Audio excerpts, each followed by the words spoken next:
बिस्मिल्लाहिर्रहमानिर्रहीम। Second year physics के आज हम चैप्टर नंबर 12 के शॉर्ट क्वेश्चन करने जा रहे हैं स्टूडेंट्स। तो क्वेश्चन नंबर 1 से स्टार्ट करेंगे। क्वेश्चन आपकी स्क्रीन के सामने आपको नज़र आ रहा है। The potential is constant through a given region of space. Is the electric field zero और non zero in this region, explain. Question ये है कि एक ऐसा रीजन है जिसमें पोटेंशियल यानी V is equal to constant. Potential हमारे पास V is equal to constant और हमसे पूछा जा रहा है कि क्या इस रीजन में इलेक्ट्रिक फील्ड E ये ज़ीरो होगा या नॉन ज़ीरो होगा, ये क्वेश्चन है। अब आप आंसर में जाएंगे तो आपका आंसर ये होगा कि यस, इलेक्ट्रिक फील्ड E भी उस रीजन में ज़ीरो होगा। ऐसा रीजन जहाँ पोटेंशियल कांस्टेंट है वहाँ पे E क्या होता है, ज़ीरो होता है। अब आप इसकी रीज़न बताएंगे कि E क्यों ज़ीरो है। देखिए स्टूडेंट्स, हमने इस चैप्टर में पढ़ा है कि रीज़न में कि electric field E is equal to negative gradient of potential, ये हमने पढ़ा था इस चैप्टर में। अब अगर हम इसको फॉलो करें तो हमें पता है कि उसने खुद हमें बता दिया कि पोटेंशियल कांस्टेंट है। अगर V कांस्टेंट है potential, it means that del V is equal to zero, तो उसमें चेंज ज़ीरो होगी। ये ज़ीरो की वैल्यू यहाँ पुट कर दें तो मेरे पास E आएगा is equal to zero over del R। You know well, zero इस पूरी इक्वेशन को ज़ीरो कर देगा, hence I will get E is equal to zero. तो ये आपका आंसर होगा कि ऐसा रीजन जहाँ पे पोटेंशियल कांस्टेंट है, अगर पोटेंशियल कांस्टेंट है तो वहाँ पे E क्या होगा, इलेक्ट्रिक फील्ड E क्या होगा, ज़ीरो होगा। शॉर्ट क्वेश्चन नंबर 2 की तरफ बढ़ेंगे। 2 की स्टेटमेंट देखें, आपके सामने लिखा हुआ है कि suppose that you follow an electric field line due to positive point charge, do electric field and the potential increase और डिक्रीज। आप इलेक्ट्रिक फील्ड लाइन फॉलो कर रहे हैं, पॉजिटिव चार्ज की वजह से इलेक्ट्रिक पोटेंशियल इंक्रीज होगा या डिक्रीज। आपका आंसर होगा कि electric field E and electric potential V both will decrease, both will decrease. अब इसकी रीज़न की तरफ जाएं। देखिए स्टूडेंट्स, हमने चैप्टर में पढ़ा है कि जो पोटेंशियल होता है, पोटेंशियल V या एक ये चार्ज है, ये इलेक्ट्रिक फील्ड लाइंस हैं और हमें पता है electric field line positive charge के लिए आउटवर्ड होती हैं, यानी पॉजिटिव चार्ज से अवे जाती हैं। अब जो पोटेंशियल का फार्मूला पढ़ा था दैट वाज KQ/R और इलेक्ट्रिक फील्ड का फार्मूला पढ़ा था KQ/R²। इन दोनों में हमें क्लियर नज़र आ रहा है potential is inversely proportional to R and electric field also inversely proportional to square of radius. तो अगर R बढ़ेगा तो पोटेंशियल क्या होगा, कम होगा। इसी तरह ये R अगर बढ़ेगा तो इलेक्ट्रिक फील्ड E क्या होगा, डिक्रीज होगा। हमसे भी यही पूछा गया है कि अगर हम पॉजिटिव चार्ज की फील्ड लाइन को फॉलो करें, पॉजिटिव चार्ज के लिए इसका मतलब है R इंक्रीज़ होगा। अब R इंक्रीज़ होगा तो पोटेंशियल भी डिक्रीज़ होगा और इलेक्ट्रिक फील्ड E भी क्या होगा, डिक्रीज़ होगा। शॉर्ट क्वेश्चन नंबर 3 की तरफ बढ़ेंगे। क्वेश्चन है, how can you identify that which plate of capacitor is positively charge. हमें कैसे पता चलेगा कि कैपेसिटर की कौन सी प्लेट पॉजिटिवली चार्ज है। तो इसके लिए इसके 2 आंसर्स हैं। फॉर एग्जांपल ये मेरे पास पहला आंसर मैं दे रहा हूँ, ये मेरे पास एक पैरेलल प्लेट कैपेसिटर है। अब हमें नहीं पता होता कि किस प्लेट के ऊपर पॉजिटिव चार्ज है, किस प्लेट के ऊपर नेगेटिव चार्ज है। हम क्या करेंगे, हम एक टेस्ट पॉजिटिव चार्ज उस प्लेट के करीब लेके जाएंगे। ये टेस्ट चार्ज है, ये जो नज़र आ रहा है टेस्ट चार्ज। अगर ये चार्ज यहाँ से रिपेल हो रहा है, इट मीन्स दैट ये वाली प्लेट क्या है, पॉजिटिव है। इसी तरह अगर फॉर एग्जांपल हम एक टेस्ट यूनिट पॉजिटिव चार्ज लेके जाते हैं प्लेट के करीब और अगर चार्ज जो है हमारा टेस्ट चार्ज अट्रैक्ट हो रहा है, इट मीन्स दैट वो प्लेट कौन सी होगी, नेगेटिव प्लेट। ये तो हो गया ना एक तरीका चेक करने का। दूसरा जो तरीका है कि हमें कैसे पता चलेगा कैपेसिटर की कौन सी प्लेट पॉजिटिव है और कौन सी नेगेटिव है, हम गोल्ड लीफ इलेक्ट्रोस्कोप की मदद से चेक कर सकते हैं। गोल्ड, आपने मैट्रिक की क्लास में ये पढ़ा हुआ है, गोल्ड लीफ। इलेक्ट्रोस्कोप, इलेक्ट्रोस्कोप का मीनिंग भी यही होता है, चार्ज की मौजूदगी का पता लगाने वाला जो इंस्ट्रूमेंट है उसको हम क्या कहते हैं, इलेक्ट्रोस्कोप। इसमें स्टूडेंट दो फॉयल होती हैं, सोने के दो परत होते हैं। हम क्या करेंगे, इसको चार्ज करेंगे पॉजिटिवली, गोल्ड लीफ इलेक्ट्रोस्कोप को। अगर तो कैपेसिटर की प्लेट के करीब जाके इन फॉयल का दरमियानी फासला बढ़ जाता है, इंक्रीज़ हो जाता है, इसका मतलब है वो प्लेट कौन सी होगी, पॉजिटिवली चार्ज प्लेट होगी। अगर हम कैपेसिटर के करीब इसको लेके जाते हैं गोल्ड लीफ इलेक्ट्रोस्कोप को, और ये जो इसके फॉयल्स हैं ये सिकुड़ जाते हैं, अगर इनका दरमियानी फासला कम हो रहा है, इट मीन्स दैट वो प्लेट कौन सी होगी, नेगेटिवली चार्ज प्लेट होगी। तो इस तरह से हमें आइडिया होता है कि कैपेसिटर की कौन सी प्लेट पॉजिटिव चार्ज है, कौन सी प्लेट नेगेटिवली चार्ज है। स्टूडेंट क्वेश्चन नंबर नेक्स्ट हमारे पास नज़र आ रहा है हमें स्क्रीन पे। Describe the force or forces on a positive point charge when placed between parallel plates. एक चार्ज के ऊपर कितनी फोर्स लगेगी जब हमने उसको प्लेस किया। पहला ऑप्शन जो उसने बताया है with similar and equal charges, यानी ये देखो ये एक पैरेलल प्लेट है, ये देखें इसके ऊपर सिमिलर चार्ज है, ये सिमिलर चार्ज, और इस सिमिलर चार्ज के बीच में जाके हमने एक यूनिट पॉजिटिव चार्ज को रख दिया है। वो आपसे पूछ रहा है बताओ इस चार्ज के ऊपर कितनी फोर्स लगेगी, ये राइट साइड पे जाएगा या लेफ़्ट साइड पे। तो हमारा आंसर होगा, चूँकि इस जगह पे इलेक्ट्रिक फील्ड E ज़ीरो है, इलेक्ट्रिक फील्ड ज़ीरो है, इसका मतलब है F बराबर होता है QE के, चैप्टर में पढ़ा है हमने। जब E ज़ीरो है तो फोर्स भी क्या होगी, ज़ीरो होगी, यानी ये चार्ज के ऊपर नेट फोर्स ज़ीरो है, ना ये राइट साइड पे जाएगा ना ये लेफ़्ट साइड पे, जब हमने इस चार्ज को रखा है दो पैरेलल प्लेट्स, जबकि उनके ऊपर चार्ज क्या है, सेम है। क्वेश्चन का बी पार्ट देखें। बी पार्ट ये है with opposite and equal charges. अगर हम इस चार्ज को यहाँ पे रख दें, से ये पॉजिटिव प्लेट है और ये इसके मुकाबले में स्टूडेंट्स नेगेटिव प्लेट है। अब हमने क्या किया, यहाँ पे चार्ज को रख दिया, यूनिट पॉजिटिव चार्ज को। ज़ाहिर है अब इलेक्ट्रिक फील्ड E होगा from positive to negative, electric field की डायरेक्शन होगी। तो अब इसके ऊपर एक नेट फोर्स लगेगी, F is equal to QE। तो अब इसके ऊपर जो है ना, ज़ाहिर है ये मूव करेगा from positive plate toward the negative plate, और ये फोर्स इसके ऊपर मैक्सिमम होगी। मैक्सिमम क्यों होगी, क्योंकि नेगेटिव इसको अपनी तरफ अट्रैक्ट करेगा और पॉजिटिव इसको रिपेल करेगा। That is why the force acting on this charge will be maximum. Next जो क्वेश्चन हमें स्क्रीन पे नज़र आ रहा है, शॉर्ट क्वेश्चन नंबर 5, इसको देखेंगे। Electric lines of force never cross why. बड़ा ये मशहूर क्वेश्चन है एग्जामिनेशन स्टैंड पॉइंट से कि इलेक्ट्रिक फील्ड लाइंस कभी भी एक दूसरे को क्रॉस नहीं करती, रीज़न बताएं।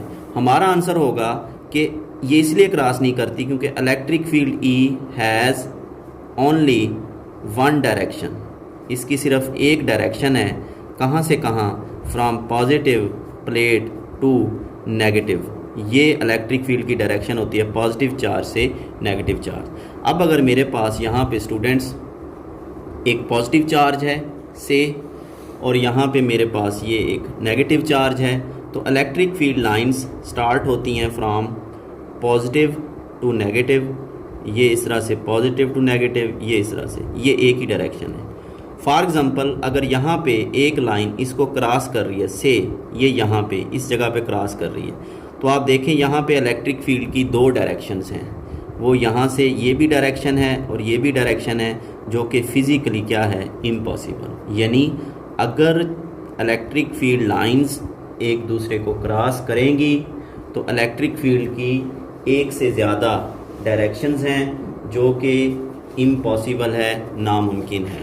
नेक्स्ट क्वेश्चन स्टूडेंट देखेंगे, हमारे पास स्टेटमेंट है नेक्स्ट क्वेश्चन की कि question number 6, if a point charge of mass m is released in non-uniform electric field with field lines pointing in same direction, what will it make rectilinear motion। यानी question ये है कि ये एक non uniform electric field है, non uniform electric field ऐसा होता है, यूँ समझ लें, जहाँ पे इन लाइंस का दरमियानी फासला यकसा ना हो, तो वो जो फील्ड है उस फील्ड को क्या कहते हैं? Non uniform electric field. अगर इन लाइंस का दरमियानी जो डिस्टेंस है वो सेम ना हो तो field non uniform electric field कहलाता है। अब यहाँ पे हमने एक यूनिट पॉजिटिव चार्ज को छोड़ दिया है। अब ज़ाहिर है यहाँ से इसके जो पाथ होगा वो बिल्कुल स्ट्रेट होगा, तो ये जो मोशन होगी ये रेक्टिलिनियर होगी। तो हमारा आंसर ये होगा यस। अगर हम एक यूनिट पॉजिटिव चार्ज को नॉन यूनिफॉर्म इलेक्ट्रिक फील्ड में रखेंगे, छोड़ेंगे, तो जो उसका पाथ होगा वो रेक्टिलिनियर होगा, उसकी मोशन रेक्टिलिनियर होगी। क्वेश्चन नंबर 7 जो हमें नज़र आ रहा है, that is E necessarily zero inside a charge rubber balloon if balloon is spherical. आगे लिखा हुआ है assume that charge is distributed uniformly over the surface. जिस तरह हमने गॉसेस लॉ की फर्स्ट एप्लीकेशन पढ़ी थी, तो उसी से इसने क्वेश्चन बनाया, क्वेश्चन नंबर 7, के एक चार्ज्ड रबर बैलून है जिसकी सरफेस के ऊपर पॉजिटिव चार्ज को स्प्रे किया गया है। ये देखें सरफेस के ऊपर, क्या इसके अंदर E electric intensity E necessarily zero होनी चाहिए? हम कहेंगे यस, इसके अंदर electric intensity E is necessarily zero inside a charge rubber balloon. Reason में आप इमेजिन करें इस तरह की एक Gaussian surface inside a rubber balloon. अब गॉसियन सरफेस के लिए आपको बताया था ये एक इमेजिनरी सरफेस होती है, से इसका जो रेडियस है वो है आर प्राइम, और हमारे रबर बैलून का जो रेडियस है वो मान लें आर है, और टॉपिक में आपको समझाया था R is greater than R prime. चलें जी, अब हम देखेंगे कि जो फ्लक्स होता है, फ्लक्स हमने चैप्टर में पढ़ा है, flux is equal to electric flux charge over epsilon not, Q over epsilon not. ये गॉसेस लॉ है, और हमें क्लियर नज़र आ रहा है कि इस पूरे हमारी गॉसियन सरफेस के अंदर कोई चार्ज क्लोज नहीं है। अगर चार्ज ज़ीरो है स्टूडेंट्स, तो यहाँ पे फ्लक्स आ जाएगा ज़ीरो के बराबर, और हम ये भी जानते हैं इलेक्ट्रिक इंटेंसिटी ई बल्कि flux is equal to E dot A. चूँकि ये फ्लक्स ज़ीरो है, ये कीमत यहाँ पे दर्ज कर देंगे, तो आप लोगों के पास E dot A is equal to zero. अब दो पैरामीटर मल्टीप्लाई हो रहे हैं, यानी हमारे पास ये आ रहा है E dot A is equal to zero. अब या तो स्टूडेंट्स ई ज़ीरो है या एरिया ज़ीरो है। हमें पता है एरिया ज़ीरो नहीं होता किसी भी सरफेस का, इसका मतलब है इलेक्ट्रिक इंटेंसिटी ई क्या होगी? ज़ीरो होगी inside a charge rubber balloon. ये वही आपने गॉसेस लॉ की एप्लीकेशन को एक दफ़ा फिर रिपीट कर दिया है। नेक्स्ट अगर हम बढ़ें, हमें शॉर्ट क्वेश्चन नंबर 8 नज़र आ रहा है, सेकंड लास्ट है ये। Is it true that Gauss's law states that the total number of lines of force crossing any close surface in outward direction is proportional to the net positive charge enclosed within the surface। यानी question ये है कि क्या ये statement सही है कि जितना ज़्यादा चार्ज होगा उतना ही ज़्यादा फ्लक्स होगा? तो हमारा आंसर होगा क्वेश्चन नंबर 8 में, कि आंसर में आप लिखेंगे yes this statement is true. अब मैं इसको जस्टिफाई करूँगा। देखें स्टूडेंट, ये मेरे पास एक क्लोज सरफेस है, ये इसके अंदर एक यूनिट पॉजिटिव चार्ज है। इस चार्ज की वजह से ये इलेक्ट्रिक फील्ड लाइंस हैं जो कि आउटवर्ड मूव कर रही हैं। से फ़र्ज़ कर लें इस वक्त इलेक्ट्रिक फ्लक्स 3 है, क्योंकि 3 लाइनें पास हो रही हैं। अगर मैं यहाँ पे चार्ज की मैग्नीट्यूड बढ़ा दूँ, ज़ाहिर है नंबर ऑफ़ लाइंस भी इंक्रीज़ हो जाएंगी, यहाँ पे भी नंबर ऑफ़ लाइंस क्या हो जाएंगी? इंक्रीज़। तो वो भी यही पूछ रहा है कि जितना ज़्यादा चार्ज होगा फ्लक्स उतना ही ज़्यादा होगा। क्या ये स्टेटमेंट ट्रू है? तो आपने ऊपर आंसर दे दिया है। ये तो था सिर्फ आपको समझाने के लिए, लॉजिक बनाने के लिए। अब आपका आंसर मेन क्या होगा?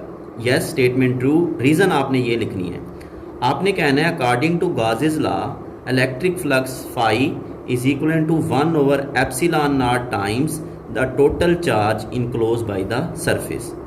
अब ये तो कांस्टेंट है ε0, it means that electric flux is directly proportional to magnitude of charge. ये मैं भी तो यही कह रहा हूँ कि जितना ज़्यादा चार्ज होगा उतना ही ज़्यादा इलेक्ट्रिक फ्लक्स होगा। ये गॉसेस लॉ की एक किस्म की हम कह सकते हैं ये स्टेटमेंट ट्रू है। क्वेश्चन नंबर 9 लास्ट क्वेश्चन है 12 चैप्टर का, आपको नज़र आ रहा है।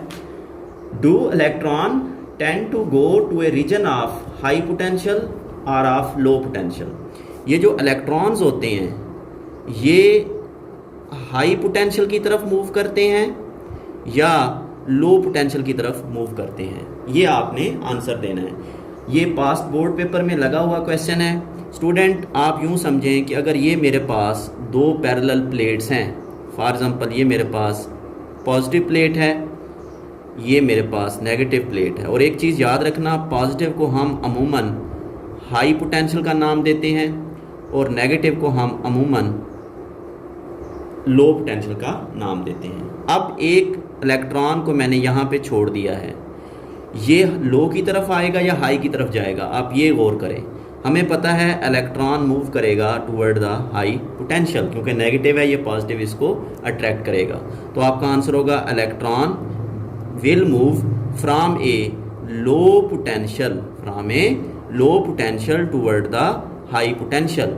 और ये जो है ना, हम अमूमन हमने जो चीज़ें पढ़ी हैं वो यही पढ़ी हैं कि एक हीट है, हीट हमेशा हाई से लो की तरफ जाती है।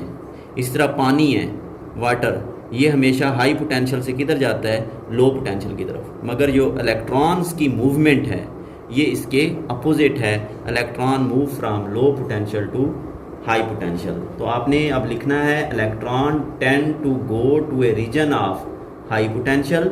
रीज़न आपने बता देनी है, as electrons are negatively charge particle, so when they are released in electric field, जब आप इलेक्ट्रिक फील्ड में रिलीज करोगे, they will move from negative end to positive end, वो नेगेटिव से पॉजिटिव की तरफ मूव करेंगे। इस चैप्टर के स्टूडेंट्स न्यूमेरिकल हम बाद में करेंगे। नेक्स्ट जो लेक्चर होगा हमारा उसमें हम इंशाल्लाह चैप्टर नंबर 13 जो कि इलेक्ट्रिक करंट से रिलेटेड है, करंट एंड इलेक्ट्रिसिटी, उसको हम इंशाल्लाह स्टार्ट करेंगे। अपना ख्याल रखिएगा। अल्लाह हाफिज़।